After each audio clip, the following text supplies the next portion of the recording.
وہ ڈر بھی جاتے ہیں بعض دفعہ چیزیں دیکھ کے. موسیٰ علیہ السلام کلیم اللہ سانپ دیکھے بھاگ گئے تھے, لاٹھی کو پھینکا سانپ بنی. قرآن کہہ رہا ہے موسیٰ علیہ السلام بھاگے ولم یعقب, اور پیچھے مڑ کے نہیں دیکھا. اللہ نے کہا اے موسیٰ اقبل, واپس پلٹو واپس, ولا تخف, ڈرو نہیں. ٹھیک ہے نا, کچھ نہیں کہے گا. پکڑ لو اس سانپ کو, سنعیدھا سیرتھا الاولی, دوبارہ اسی کنڈیشن پہ لوٹا دیں گے. تو سانپ سے ڈر جس کو نہیں لگ رہا, تو یہ نہیں کہ بزرگ ہے وہ کہتا میں اللہ کے علاوہ کسی سے نہیں ڈرتا, میں سانپ وانپ سے نہیں ڈرتا. جو کہتے ہیں نا کہ جو اللہ سے ڈرتا ہے وہ کسی سے نہیں ڈرتا, اس کا ایک الگ مطلب ہے. اس کا یہ مطلب نہیں ہے کہ ظاہری لحاظ سے کسی سے ڈرتا ہی نہیں ہے. ایک دفعہ کسی نے مجھے کہا یار وہ نماز پڑھ رہے تھے, بم پھٹا, وہ بھاگ گئے. ایک صاحب جو ہے نا, یہ تو ان کی نمازوں کا حال ہے. تو میں نے کہا بہت اچھا کیا بم پھٹا, بھاگ گئے, ورنہ خود پھٹ جاتے تھوڑی دیر میں. ایک دفعہ کسی نے بتایا کہ وہ کوئی بیان ہو رہا تھا, کہیں زلزلہ آیا, تو وہ لوگ بیٹھے رہے, ڈرے نہیں. میں نے کہا بہت بڑے حماقت کی ہے ان لوگوں نے جو ڈرے نہیں. ان کو چاہیے ذرا سی زمین ہلے تو فوراً, اللہ نہ کرے یہاں اگر ذرا سی بھی زمین ہل گئی, دروازہ کھولنا بھائی ہے, سب سے پہلے میں بھاگوں گا انشاءاللہ, کیونکہ میں اتنا بڑا بیوقوف نہیں ہوں کہ میں چھت گرنے کا انتظار کروں. آپ کہہ سکتے ہیں تو اللہ سے نہیں ڈر رہے, مخلوق سے ڈر رہے ہیں. بھائی یہ بھی چھت بھی کون گرائے گا, اللہ ہی گرائے گا نا. صحیح ہے نا, تو اللہ سے ہی ڈر رہے ہیں, اللہ بھی چھت نہیں گرا, ہم بھاگ رہے ہیں. تو اللہ تعالیٰ ہاں یہ کہہ سکتے ہیں بھائی موت تو ایک دن آنی ہے, تو اگر ہمیں پتہ چل جائے نا اس ٹائم پہ آنی ہے, پھر ہم چھت گرنے کا انتظار کر لیں گے. ہمیں تھوڑی پتہ ہے کب آنی ہے. ہمیں تو اللہ نے کہا بچ گئے تو اس کا مطلب ہے ابھی نہیں آنی تھی. ٹھیک ہے نا, مر گئے تو اس کا مطلب ہے آنی تھی. تو تقدیر کا ہمیں پہلے سے علم ہے ہی نہیں. تو جب علم ہی نہیں ہے تو ہم تو اپنے حساب سے کریں گے جو ہماری سمجھ میں آئے گا.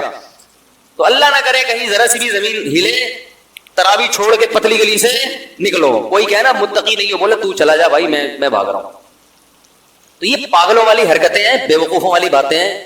زلزلہ آ رہا ہے تو بھاگ نہیں رہے, وہاں سے طوفان آ رہا ہے تو ابے اللہ بچائے گا. ہم جب چھوٹے بچے تھے تو سمندری طوفان کا خطرہ تھا کراچی میں. بہت پرانی بات ہے, میری عمر اس وقت 8 سال ہوگی, اور اس وقت جون جولائی کے روزے ہوتے تھے. والدہ نے ہمیں سحری کے لیے اٹھایا, اٹھتے تو تھے سحری میں, کبھی آدھا روزہ رکھتے تھے کبھی پورا رکھتے تھے. تو وہ اٹھایا تو پتہ چلا کہ کراچی میں طوفان آ رہا ہے. پولیس موبائلیں جو ہے نا وہ اسپیکر لے کے گھوم رہی تھی, مائک لے کے, کہ علاقہ خالی کرو. تو ہم جہاں پہلے رہا کرتے تھے وہ کچھ نسبتاً سمندر کے قریب تھا وہ ایریا. تو میں نے دیکھا جو نمازی پرہیزگار تھے وہ نہیں گئے, وہ دعائیں کر رہے ہیں. انہوں نے کہا اللہ بچائے گا. تو اللہ تو بچائے گا, آپ دعائیں بھی کرو, گاڑی میں بھی دعائیں ہو سکتی ہیں, بس میں بھی ہو سکتی ہیں دعائیں, بھاگو بھی اور ساتھ ساتھ دعائیں بھی کرو. وہ تو اللہ کا ویسے ہی فضل ہو گیا کہ وہ کہیں اور چلا گیا طوفان, کراچی بچ گیا. لیکن یہ پرلے درجے کی حماقت, کہیں سمندری طوفان کا خطرہ ہو, جتنی پتلی گلیاں ہیں, صحیح ہے نا, بھاگو. ہاں بچے چھوڑ کے نہ بھاگو, بیوی بچے, وہ بھی ہماری طرح کے انسان ہیں. تو پہلے ان کو بس میں بٹھاؤ, اس موقع پر توکل کیا جائے گا کہ یار پہلے ان کی جان بچانے کی فکر کرو, پھر اپنی. اس دوران اگر شہید ہو مر گئے تو شہادت کا اجر ملے گا کہ دیکھو اپنے بچوں کی خاطر اس نے جان دے دی. ایسا نہ بھاگو کہ ان کو چھوڑا اور نکل لیے, پہلے ان کو سیف سائڈ, پھر خود نکلو وہاں سے, لیکن نکلو ضرور. تو یہ بزرگی کی, تقوی کی جو عجیب سی ہم لوگوں نے, وہ ملا نصیر الدین کے واقعات بڑے مشہور ہیں نا, وہ بڑے ہوشیار آدمی تھے. ایک دن ایک آدمی جو تھا وہ بارش میں چھتری لے کے جا رہا تھا. ملا نے کہا بتاؤ, ملا نصیر نے کہا بتاؤ بارش اللہ کی نعمت ہے یا نہیں؟ اس نے کہا ہے. اس نے کہا اس اللہ کی نعمت سے جان چھڑا رہے ہو یار تم ہیں.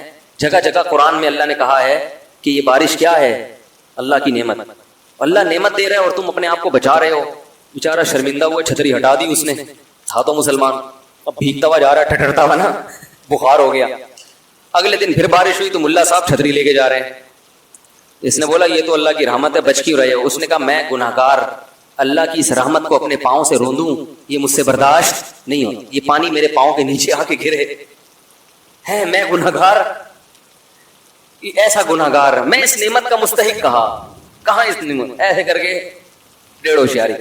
تو یہ جو استثناء کے تقوی کی ترغیب دیتے ہیں نا آپ کو, یہ خود بڑے ڈیڑھ ہوشیار ہوتے ہیں. ٹھیک ہے نا, جیسے ہی زلزلہ آئے گا سب سے پہلے یہ فرار ہوگا. تو اللہ نہ کرے کہیں زلزلہ آئے, ذرا سا بھی جھٹکا ہو, فوراً لازم ہے گھر سے باہر نکل کے گلی میں آ جاؤ. اس میں فنڈر گیری, وہاں کھڑے ہو کر دعائیں مانگو, چلتے ہوئے بھی ذکر کرو, اور بچوں کو بھی نکالو اپنے, اور بہت احتیاط کی ضرورت ہے ان چیزوں میں. خیر, نبی نے فرمایا جب نماز پڑھ رہے ہو اور سانپ نظر آئے تو آپ نے فرمایا نماز چھوڑ کے پہلے کیا کرو, سانپ کو مارو. ایسا بھی ہوتا ہے نماز پڑھ رہے ہیں گاؤں دیہات میں نا, بڑے خوش, سانپ نظر آیا. اب وہ سانپ سب کے تقوی کا امتحان لے رہا ہوتا ہے. وہ سانپ جو ہے نا تقوی کا کیا لے رہا ہوتا ہے, دیکھوں کون نماز توڑتا ہے, کیونکہ وہ سمجھتے ہیں کہ جو توڑے گا وہ تقوی کے خلاف. تو توڑ دو بھائی. نماز کے دوران کوئی بیمار ہو کے گر جائے تو نماز توڑ کے اس کو اٹھا کے فوراً ہاسپٹل لے کے جاؤ. یہ بھی ہونا چاہیے کہ فوراً نماز توڑ کے بھائی اس کو ہاسپٹل لے کے جاؤ. کوئی بھی مسئلہ ہو, نماز کے دوران کوئی دہشت گردی کا خطرہ ہو, خدا نخواستہ کوئی آپ کو مشکوک آدمی نظر آیا, نماز توڑ کے فوراً اس کو پکڑو پہلے جا کے. سمجھ رہے ہیں؟ امام کو نظر آیا کوئی مشکوک آدمی محراب میں, بالفرض امام کو چاہیے فوراً پتلی گلی سے نکل جائے. تو یہ سب چیزیں ہمارے دین اور مذہب کا حصہ ہیں, ایسی احتیاطی تدابیر اختیار کرنا. اچھا میرے بھائی, تو وہ کیا کہنے لگے, ہماری طرح کے انسان ہیں اور وَمَا نَرَاكَ اتَّبَعَكَ إِلَّا الَّذِينَ هُمْ أَرَاذِلُنَا بَادِيَ الرَّأْيِ. دوسری بات یہ, آپ کو جو فالو کرنے والے لوگ ہیں نا وہ بھی قوم کے پست ترین لوگ ہیں, غریب لوگ. جیسے میں نے اس دن بیان میں بتایا تھا نا تفصیل سے کہ زیادہ تر دین کی دعوت کو کون لبیک کہتا ہے, غریب مسکین زیادہ ہمیشہ پہل وہی کرتے ہیں. تو آپ کے پاس جو بیٹھنے والے لوگ ہیں وہ کیا ہیں, غریب مسکین. دوسری جگہ انہوں نے کہا ان کو ہٹاؤ تو پھر ہم آئیں گے. تو نوح علیہ السلام نے کہا یا قوم ارأیتم ان کنت علی بینۃ من ربی, بتاؤ میں اپنے رب کی طرف سے مضبوط دلیل پر ہوں, میں جو باتیں کرتا ہوں ان باتوں پہ بتاؤ کہ اعتراض ہے یا نہیں ہے, وہ دلیل کے لحاظ سے درست ہے یا نہیں. یہ کہ میں بھی کھاتا ہوں, میں بھی پیتا ہوں, میں بھی بیمار ہوتا ہوں اور یہ غریب لوگ میرے پاس, یہ کوئی دلیل نہیں ہے. انلزمکموھا وانتم لھا کارہون ویا قوم لا اسألکم علیہ مالا, اے میری قوم میں اس تبلیغ پر تم سے پیسے نہیں لے رہا. پوری قوم کی مخالفت مول لے کر 900 سال ہو گئے مخالفت کی ہے, تو یہ بھی تو میرے برحق ہونے کی علامت ہے. مجھے کیا مل رہا ہے اس سے, 900 سال کا عرصہ ہو گیا اور میں تم سے کوئی اجر نہیں لے رہا, پوری قوم سے میں نے ٹکر لی ہوئی ہے. وما انا بطارد الذین آمنوا, رہا یہ مسئلہ کہ ان غریبوں کو اپنی مجلس سے نکال دو, تو ما انا بطارد, یہ میرے لیے ممکن نہیں ہے, یہ نہیں ہو سکتا. چاہے سارے کافر ہو گئے مر جاؤ, جو ایمان لانے والا ہے اس کو میں اپنی مجلس سے نکال دوں غریب یا مسکین ہونے کی بیس پہ, یہ میرے لیے ممکن نہیں ہے. انہم ملاقو ربہم, یہ بھی کل اپنے رب سے ملاقات کریں گے. ان کے اعمال کا بھی ان کو بدلہ دیا جائے گا, تمہارے اعمال کا بھی تم کو بدلہ دیا جائے گا. اللہ کی نظر میں امیر اور غریب کا فرق نہیں ہے. اور آگے کہنے لگے من ینصرنی من اللہ ان طردتہم, اگر میں نے ان کو دھتکار دیا, مجلس سے منع کر دیا, تو بتاؤ تم اللہ کے عذاب سے مجھے بچا سکتے ہو؟ پھر اگر گارنٹی دو, ٹھیک ہے نا, پھر میں اللہ سے پوچھوں گا کہ یہ بچا سکتے ہیں, تو اللہ بتائے گا ہاں بچا سکتے ہیں, تو ٹھیک ہے. کون بچائے گا بھائی مجھے؟ رہا یہ مسئلہ کہ میں تمہاری طرح کا انسان ہوں, تم یہ کہتے ہو, تو میں نے کب دعویٰ کیا ہے کہ میں تم سے ہٹ کر کوئی انسان ہوں؟ میں نے یہ دعویٰ, بولو بھائی, کیا ہی نہیں ہے. ولا اقول لکم عندی خزائن اللہ, میں یہ دعویٰ نہیں کرتا کہ میرے پاس اللہ کے خزانے ہیں, نہیں ہے میرے پاس خزانے. ولا اعلم الغیب, اور نہ میں غیب کی خبریں جانتا ہوں. ولا اقول انی ملک, نہ میں نے یہ دعویٰ کیا کہ میں فرشتہ ہوں. ولا اقول للذین تزدری اعینکم لن یؤتیہم اللہ خیرا, اور جن لوگوں کو تم ذلیل سمجھ رہے ہو ان غریبوں کو, ان کے بارے میں کبھی یہ دعویٰ ہی نہیں کرتا کہ اللہ ان کو جنت میں داخل نہیں کرے گا, یا یہ واقعی ذلیل لوگ ہیں. یہ تو تمہاری رائے ہے, میں اس رائے سے متفق نہیں ہوں. تو میں جو دعویٰ کر رہا ہوں نا اس پہ کوئی اعتراض کرو.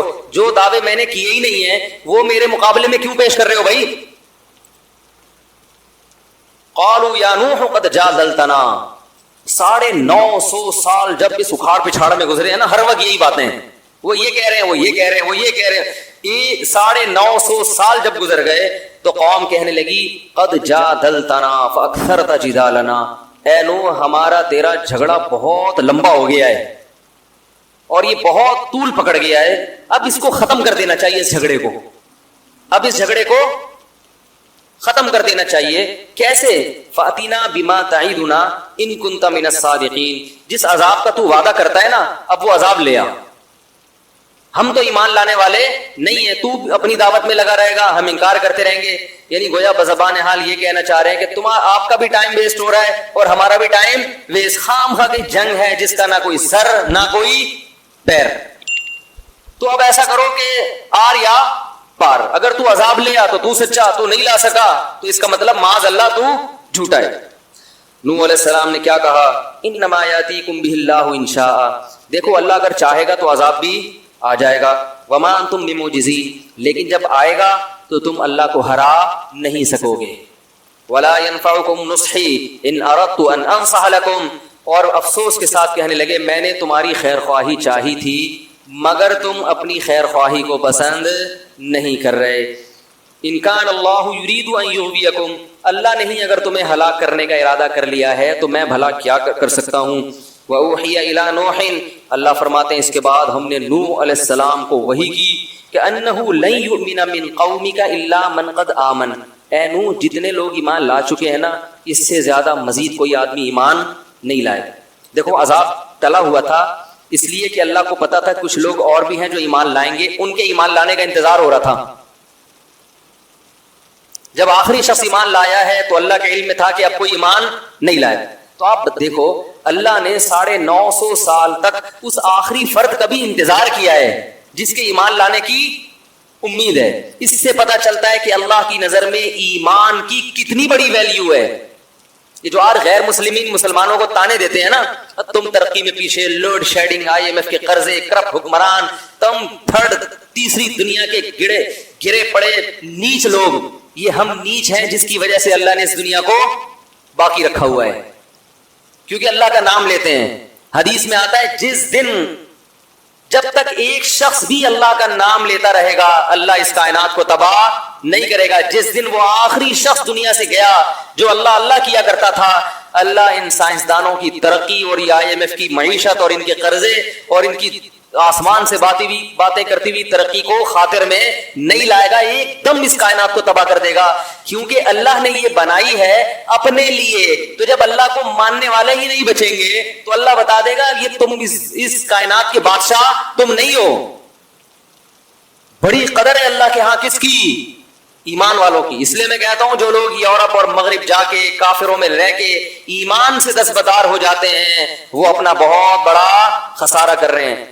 قرآن میں جگہ جگہ اللہ نے کہا لا یغررک تقلب الذین کفروا فی البلاد، غیر مسلموں کی ترقی دیکھ کر متاثر مت ہو. ایک جگہ تھوڑی ہے قرآن میں، جگہ جگہ ہے لا یغررک یا لا یغررک، یہ چیز تمہیں دھوکے میں نہ ڈال دے. ہمیشہ اسی چیز نے لوگوں کو دھوکے میں ڈالا ہے. فرعون کے مقابلے میں موسیٰ کے ماننے والے کم کیوں تھے؟ ترقی کس کے پاس تھی؟ فرعون کی. حکومت کس کے پاس تھی؟ پالیسیاں کون بناتا تھا؟ فرعون. لوگ کہتے تھے یار یہ تو اپنی جان بچاتے پھر رہے ہیں. پاور کس کے پاس ہے؟ فرعون کے.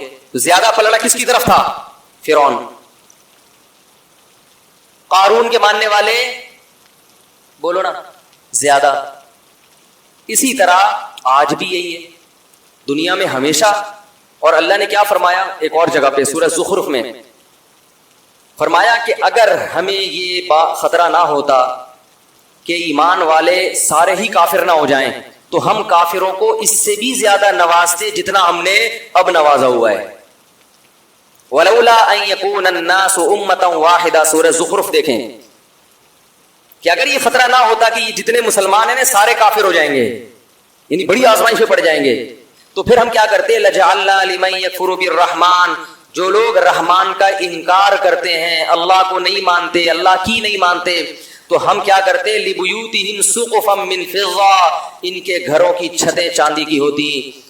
لِبُيُوتِهِمْ سُقُفًا مِّن فِضَّةٍ وَمَعَارِجَ عَلَيْهَا يَظْهَرُونَ، ان کے گھروں کی سیڑھیاں چاندی کی ہوتی.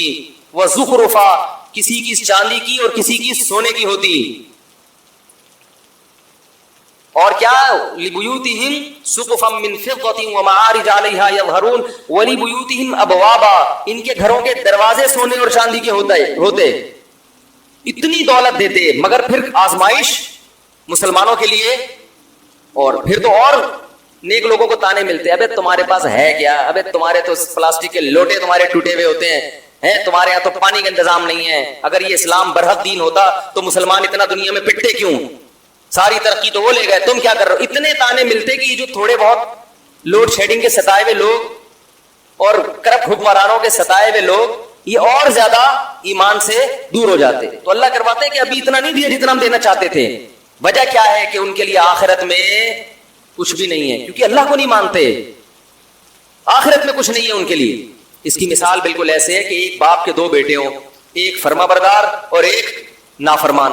باپ کی اربوں خربوں کی جائیداد ہے, اربوں خربوں کی جائیداد ہے باپ کی, لیکن باپ کیا کر رہا ہے کہ ایک بیٹا جو نہیں مانتا اس کو پیسے دیتا ہے جیب خرچی, اور جو بیٹا مان کے چلتا ہے اس کو زیادہ لفٹ نہیں کراتا, اس کو صرف گٹکے کے 5 روپے 20 روپے یہ پکڑا دیا, سگریٹ اور رکشے کا کرایہ دے دیا, اس سے زیادہ نہیں. اب کوئی محلے والا آئے بولے یار یہ آپ کی مانتا نہیں ہے, اس کو تو آپ جیب خرچی دے رہے ہو اور وہ کچھ بھی نہیں مانتا, وہ آپ کی اتنی فرما برداری کرتا ہے. تو باپ جواب میں کہتا ہے بھائی پوری پراپرٹی اس کے نام کر چکا ہوں میں, اس کے لیے کچھ بھی نہیں چھوڑا, تو بس اس کو تھوڑا بہت دے رہا ہوں. اس کو اس لیے دے رہا کہ میرے مرنے کے بعد ساری پراپرٹی کس کی ہے, اس کی ہے, اس کو تو آگ کر چکا ہوں میں. تو اللہ تعالیٰ نے جو اللہ کو نہیں مانتے آخرت سے ان کو آگ کر دیا ہے, کچھ نہیں ملے گا. مثل الذین کفروا بربہم, جو لوگ اپنے رب کا انکار کرتے ہیں, اعمالہم کرماد, ان کے عمل کی مثال راکھ کے ڈھیر کی طرح ہے, راکھ کا پہاڑ.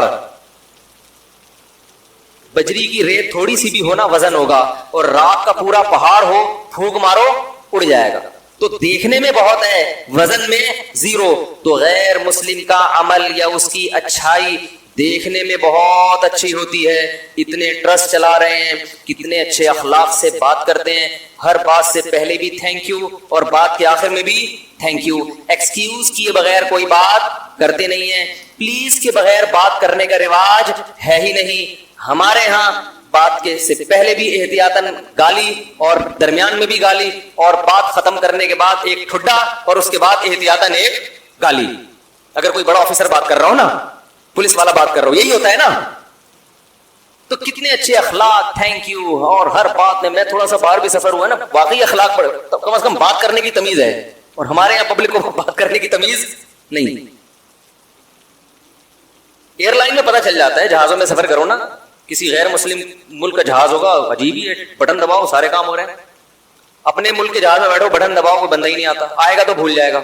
میں نے بٹن دبایا, پانی منگوایا, میں نے لیا بھائی پانی, کہہ رہا اچھا, پھر آیا ہی نہیں. کراچی جب میں اترنے لگا اس نے کہا مجھے یاد ہے آپ نے پانی منگوایا تھا, میں ذرا بھول گیا. میں نے کہا کوئی بات نہیں, کیا بگاڑ سکتے ہیں بھائی, کیا بگاڑ سکتے ہیں. تو لیکن اللہ کیا کہہ رہا ہے, اعمالہم کرامات, راکھ کے ڈھیر, کیونکہ ایک جرم اتنا بڑا انہوں نے کر لیا کہ اس جرم کا وزن ان کی نیکیوں کو کھا جائے گا. جیسے گھر میں بچے ہوں, بیٹا باپ کی نافرمانی کرتا ہو, مانتا نہیں ہو, لیکن مانتا ہو کہ ابا بہرحال میرا یہی ہے. دوسرا بیٹا بڑا فرما بردار ہے, لیکن جب اس سے پوچھو کہ ابا کی ماننی چاہیے کہ ماننی تو نہیں چاہیے, میں تو ویسے ہی مان رہا ہوں, یہ ابا میرا ہے, پہلے تو ڈی این اے سے ثابت تو کرو میرا ابا بھی ہے. تو وہ نافرمان سے ابا پھر بھی محبت کرے گا, اور جو ابا کے ابا ہونے کا انکار کر دے اس کو کہے گا بھائی تو بہت اچھا ہوگا گھر سے باہر, یہاں نہیں ہے, جا کسی اور سے مانگ جا, باپ تو مانو نا مجھے پہلے. تو اللہ کہتے ہیں مجھے تو مانتے ہی نہیں ہے, ان کی اسمبلیوں میں میرا نام نہیں لیا جاتا کہ اللہ کے کیا قانون ہے, اور نہ یہ مانتے ہیں کہ میں بنانے والا ہوں, اور اگر کوئی مانتا ہے کہ بنانے والا تو پھر میری کچھ ماننے کے لیے تیار نہیں. مسلمان کم از کم گناہ کرتا بھی ہے تو اس کے سامنے روتا بھی تو ہے نا کہ غلطی ہو گئی معاف کر دے.